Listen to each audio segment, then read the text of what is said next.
I lied. I haven't discovered the meaning of life. This is actually a sermon about truthfulness, and I thought it might be interesting to start it this way. So, what is truthfulness? That's a huge philosophical question.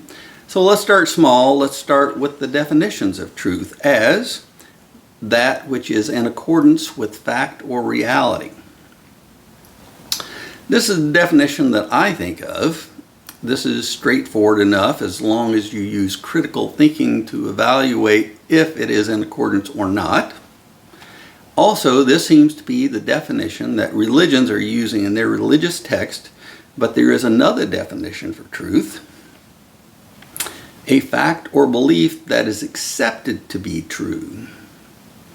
This definition will get you into trouble.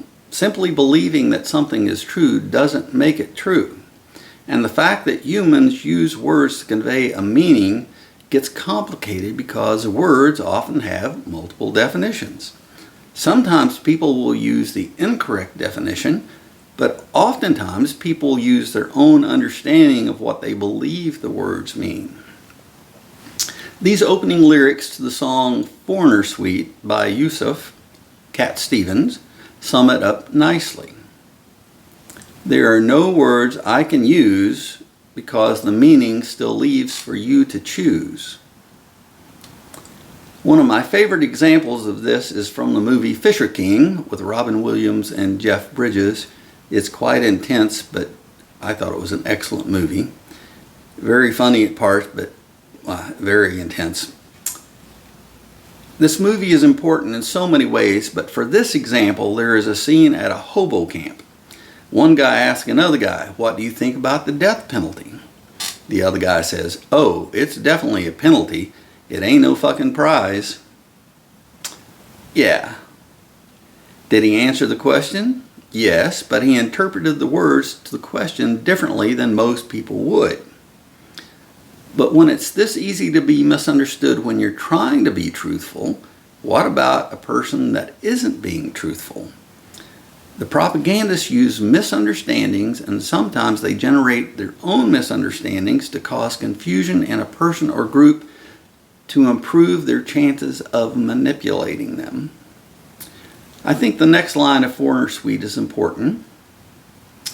But I couldn't stand to let them be abused by you. Yes, abusing words. There are people that will twist the meaning of words to deceive, change them to fit their narrative, etc., to make it feel true, so as to get you to believe it even when it isn't true, which is why I preach about the dangers of propaganda so much. In a way, you could say that lying is the most basic form of propaganda, and it only gets more sinister from there.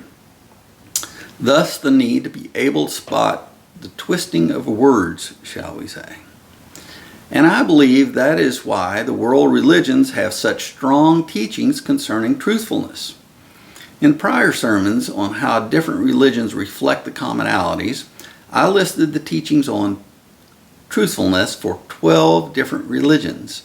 I encourage you to take a look at those to verify my documentation of them. But for today, let's go over some of the teachings of Christianity concerning truthfulness. The following is taken from Sermon 10, Christianity. In Christianity, truthfulness is a core virtue and is deeply tied to the nature of God and His teachings. It is considered essential for living a righteous and faithful life. Here are some key perspectives on truthfulness in Christianity. The 9th commandment of the 10 commandments include the directive, "You shall not bear false witness against your neighbor." Exodus 20, verse 16. This emphasizes the importance of truthfulness in relationships and maintaining trust within the community. Such a biggie right there. Christians are called to live lives of integrity where their words and actions reflect honesty and authenticity. Proverbs 12, verse 22 says, "The Lord detests lying lips, but He delights in people who are trustworthy." Trustworthy is so important here with truthfulness. Ephesians 4, verse 25 encourages believers to put off falsehoods and speak truthfully to your neighbor. A big neighbor theme in this. Jesus' teachings and actions demonstrated unwavering commitment to truth. Christians are encouraged to follow his example, living in truth and resisting deception. Such a big one right there, huh? Truthfulness is seen as liberating. As Jesus said in John 8, verse 32, "Then you will know the truth, and the truth will set you free." You may have heard that one a few times. Living truthfully leads to spiritual freedom and a deeper connection with God. I would like to note here that this verse and similar statements in other religions led me to the summation: doing good things in this life leads to better things in the afterlife. Truthfulness is coupled with kindness and compassion. Ephesians 4, verse 15 encourages believers to speak the truth in love, ensuring that honesty is expressed with sensitivity and respect. So, in Christianity, truthfulness is not just about avoiding lies. It is a way of embodying God's nature, fostering trust, and living a life of integrity and faith. And I could do the same thing for the other 11 religions that I use to validate the commonalities, but as I stated earlier, I've already documented that in prior sermons, so feel free to avail yourself of that information.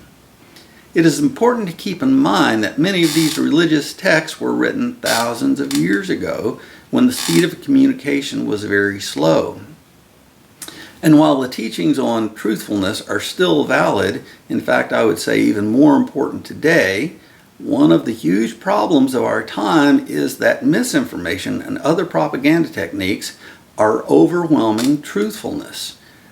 With the advent of the internet, the speed of communication grew exponentially, and as I have documented in other videos, history has shown that when the speed of communication increases, propaganda will spread like wildfire before things settle down.